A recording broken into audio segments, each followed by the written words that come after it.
farther north we got from Phoenix, the weirder the day started feeling. This was back around 2004, maybe 2005. Back when gas was cheap, cell phones barely worked outside the city, and every dumb decision somehow felt like an adventure instead of a future news headline. I was living in Arizona at the time, working construction during the week. Every chance I got, I'd disappear into the mountains, hiking, exploring old back roads, chasing abandoned places, hidden swimming holes, waterfalls, whatever looked interesting on a paper map. That Saturday, my buddy Tyler called me around sunrise. "Yo," he said, half awake. "You still down to check out those falls near Black Canyon?"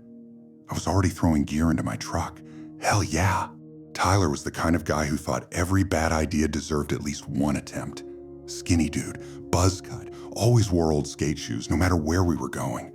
Didn't matter if we were climbing rocks or walking through mud, same busted vans every single time.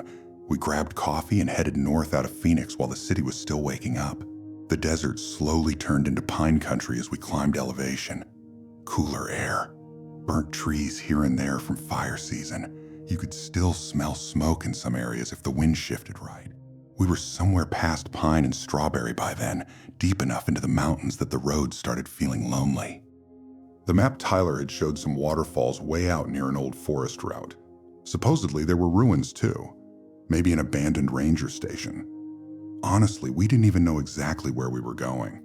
That was half the fun back then.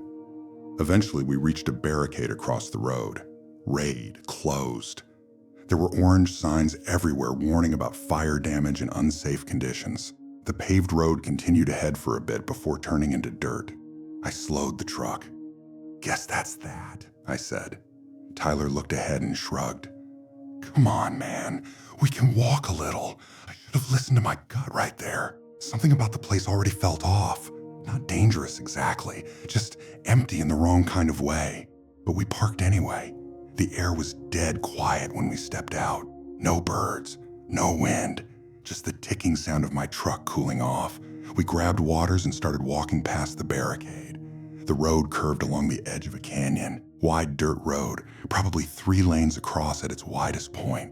Loose sand and gravel everywhere. About 5 minutes in, Tyler stopped walking. Dude, I looked over. Leaning against a bent signpost was a deer leg. Not a skeleton, not old bones, an actual deer leg. And somebody had shoved a sneaker onto the hoof.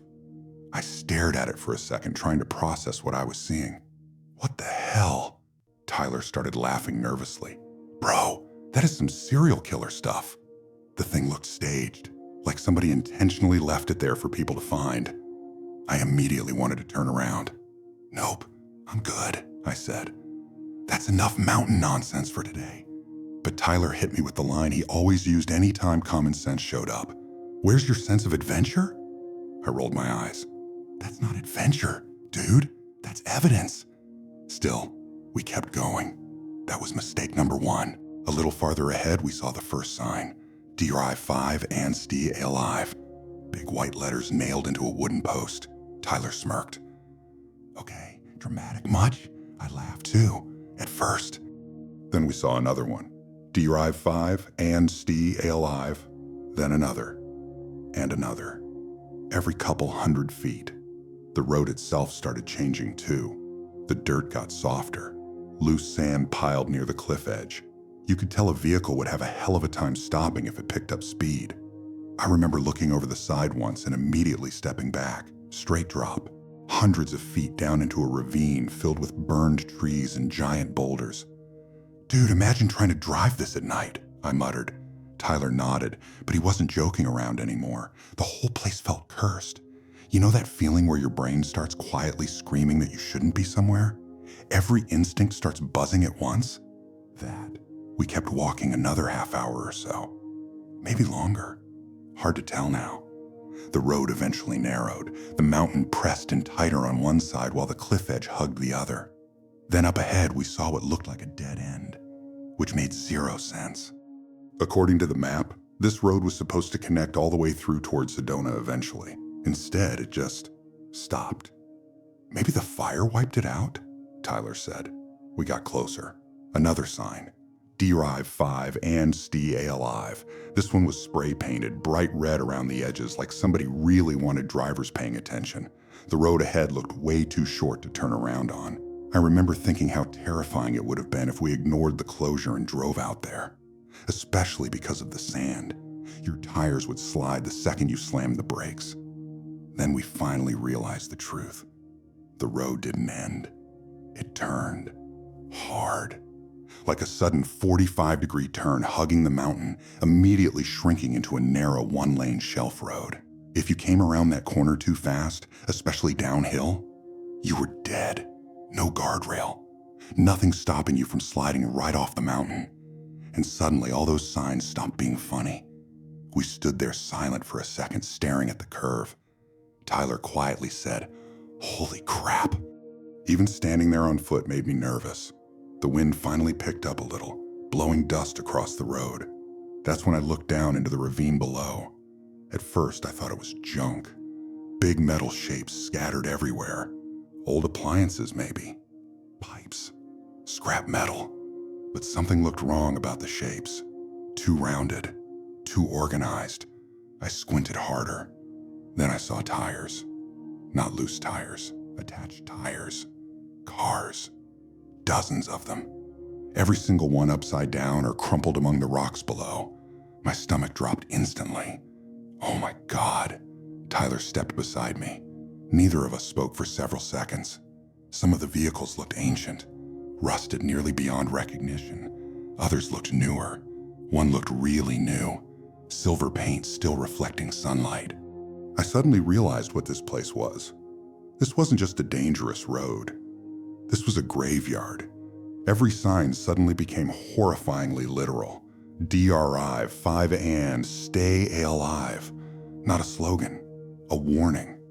People had gone over that edge, a lot of people. And looking at the angle of the cliff, there was probably no surviving it. The canyon swallowed sound weirdly. Everything felt distant and heavy. I remember feeling sick, thinking about how many families probably got phone calls because of that turn. How many people maybe laughed at those signs the same way we did. Then Tyler pointed toward a post near the edge. There's another sign. This one looked newer than the others. Fresh wood, fresh bolts. We walked over slowly. It wasn't a warning sign, it was a memorial. A local family had put it there after someone died the month before. Young guy. Early 20s, if I remember right. Lost control coming around the bend at night. There was a photo attached under cracked plastic. Flowers too, dried out by the sun. That hit us way harder than seeing the wrecks. Because suddenly this wasn't history. This wasn't old accidents from decades ago. Somebody had died there recently. Like, recently. Maybe their friends had stood exactly where we were standing only weeks earlier. The whole atmosphere changed after that. It stopped feeling creepy and started feeling sad. Really sad. I remember Tyler saying quietly, "We should go." And for once, I agreed immediately. The walk back felt twice as long. Neither of us joked anymore. Every sign we passed now felt ominous as hell. Drive 5 and Stay Alive. Drive 5 and Stay Alive. Drive 5 and Stay Alive. By the time we got back to the truck, the sun was starting to lower behind the mountains. Long shadows everywhere. I remember looking back at the closed road one last time before getting in. Still no birds. Still dead quiet. Even the deer leg somehow felt worse now. Like some kind of warning marker left by another traveler. The drive away was mostly silent. Eventually, Tyler just said, "That was real, right?" I laughed nervously. Dude, I was literally thinking the same thing. Because the whole experience felt dreamlike afterward. Like one of those places you accidentally stumble into that doesn't feel connected to normal life anymore. We never found the waterfalls. Didn't even try after that. We ended up eating burgers at some roadside diner instead, both of us weirdly shaken for the rest of the day. And honestly, even 20 years later, I still think about that road sometimes, mostly because of how ordinary it looked at first. Just another dirt road in the mountains. But hidden out there was this terrifying little corner of Arizona filled with wrecked cars, memorial signs, and enough bad energy to make your skin crawl. And every now and then I still hear those words in my head exactly the way those signs looked standing along the canyon road.